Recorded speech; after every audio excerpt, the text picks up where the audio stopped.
ಈ ಸಮ್ಮರಲ್ಲಿ functions attend ಮಾಡಬೇಕಂದ್ರೆ ಸಾಕಾಗೋಗುತ್ತೆ. ಈಗ ಥರ ಜಿಮ್ ಮುಗಿಸ್ ಬಂದಿದ್ದೀನಿ ಆ್ಯಂಡ್ ಈಗ ಒಂದು ಫಂಕ್ಷನ್ ಅಟೆಂಡ್ ಮಾಡಬೇಕು.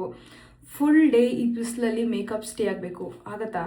ನನ್ನ ಮೇಕಪ್ಪು ಮೆಲ್ಟ್ ಆಗಬಾರ್ದು, ಹಾಗೆ ಇದು ಯಾವುದೇ ರೀತಿಯ ಕಾಂಪ್ಯಾಕ್ಟ್ಗಳನ್ನ ನಾನು ಕ್ಯಾರಿ ಮಾಡಬಾರ್ದು. ಈ ಸ್ಯಾರಿ ಹಾಕೊಂಡು ಹೋಗ್ತಾ ಇದ್ದೀನಿ, ಹೇಗಿದೆ ಅಂತ ಹೇಳಿ. ಬರೀ ಎರಡೇ ಪ್ರಾಡಕ್ಟ್ ಯೂಸ್ ಮಾಡ್ಕೊಂಡು ಹೇಗೆ ರೆಡಿ ಆಗ್ಬೋದು ಅಂತ ತೋರಿಸ್ತೀನಿ. ನಾನಿಲ್ಲಿ ಯೂಸ್ ಮಾಡ್ತಿರೋದು ಫೇಸಸ್ ಕೆನಡಾ ಅವರ ಅಲ್ಟಿಮೇಟ್ ಪ್ರೋ ಮೇಕಪ್ ಫಿಕ್ಸರ್. ಇದು 12 hours ಸ್ಟೇ ಮಾಡುತ್ತೆ, ಮ್ಯಾಟ್ ಫಿನಿಶಿಂಗ್ ಕೊಡುತ್ತೆ, ಜೊತೆಗೆ infuse with tea tree extracts. Next ನಾನು ಯೂಸ್ ಮಾಡ್ತಿರೋದು 3-in-1 ಹೈಡ್ರಾ ಮ್ಯಾಟ್ ಫೌಂಡೇಶನ್. ಇದು foundation plus SPF 30 plus moisturiser ತರ ವರ್ಕ್ ಮಾಡುತ್ತೆ, ಜೊತೆಗೆ ಬಿಲ್ಡಬಲ್ ಕವರೇಜ್ ಕೊಡುತ್ತೆ ಅಂಡ್ 24 hours ಹೈಡ್ರೇಷನ್ ಕೂಡ ಕೊಡುತ್ತೆ ನಮ್ಮ ಸ್ಕಿನ್ಗೆ. ನೀವೇ ನೋಡ್ಬೋದು ಎಷ್ಟು ಚೆನ್ನಾಗಿ ಸ್ಕಿನ್ಗೆ ಬ್ಲೆಂಡ್ ಆಗ್ತಾ ಇದೆ ಅಂತ. ನನ್ನ ಐಬ್ರೋಸ್ ನ ಸ್ವಲ್ಪ ಹೈಲೈಟ್ ಮಾಡಿ ಡಾರ್ಕ್ ಮಾಡ್ತಾ ಇದ್ದೀನಿ. ದೆನ್ ಮ್ಯಾಚಿಂಗ್ ಆಗಂತ ನಾನು ಲಿಪ್ಸ್ಟಿಕ್ ಯೂಸ್ ಮಾಡ್ತಾ ಇದ್ದೀನಿ. ಅದೇ ಲಿಪ್ಸ್ಟಿಕ್ ಅಲ್ಲಿ ಸ್ವಲ್ಪ ಬ್ಲಶ್ ಕೂಡ ಮಾಡ್ಕೊತಾ ಇದ್ದೀನಿ. ನಾನು ಸೀರೆಗೆ ಮ್ಯಾಚ್ ಆಗಂತ ಆರೆಂಜ್ ಕಲರ್ ಬೊಟ್ಟು ಇಟ್ಕೊಂಡು ಈ ಲಕ್ಷ್ಮಿದು ಇಯರಿಂಗ್ ಯೂಸ್ ಮಾಡ್ತಾ ಇದ್ದೀನಿ ಎಥ್ನಿಕ್ ವೈಬ್ಗೆ ಅಂತ. ಫೈನಲ್ ಆಗಿ ಮತ್ತೆ ಫೇಸಸ್ ಕೆನಡಾ ಅವರ ಅಲ್ಟಿಮೇಟ್ ಪ್ರೋ ಮೇಕಪ್ ಫಿಕ್ಸರ್ ನ ಸ್ಪ್ರೇ ಮಾಡ್ಕೊಂಡು ನನ್ನ ಮೇಕಪ್ ನ ಸೀಲ್ ಮಾಡ್ತಾ ಇದ್ದೀನಿ. ಈ ತರ ಮೇಕಪ್ ನ ಸೀಲ್ ಮಾಡೋದ್ರಿಂದ ತುಂಬಾ ಹೊತ್ತು ಮೇಕಪ್ ಏನು ಆಗದೇನೆ ಸ್ಟೇ ಆಗುತ್ತೆ. ನಿಮ್ಗೆ ಗೊತ್ತಾ ಈ ಮೇಕಪ್ ವಾಟರ್ ಪ್ರೂಫ್ ಮತ್ತೆ ಟ್ರಾನ್ಸ್ಫರ್ ಪ್ರೂಫ್ ಅಂತ. ಅದಕ್ಕೆ ನಾನು ನೀರೊಳಗಡೆ ಹಿಂಗೆ ಮುಖ ಹಜ್ಜಿ ಎತ್ತಾ ಇದ್ದೀನಿ ನೋಡಿ, ಒಂಚೂರು ಮೇಕಪ್ ಹೋಗ್ಲಿಲ್ಲ.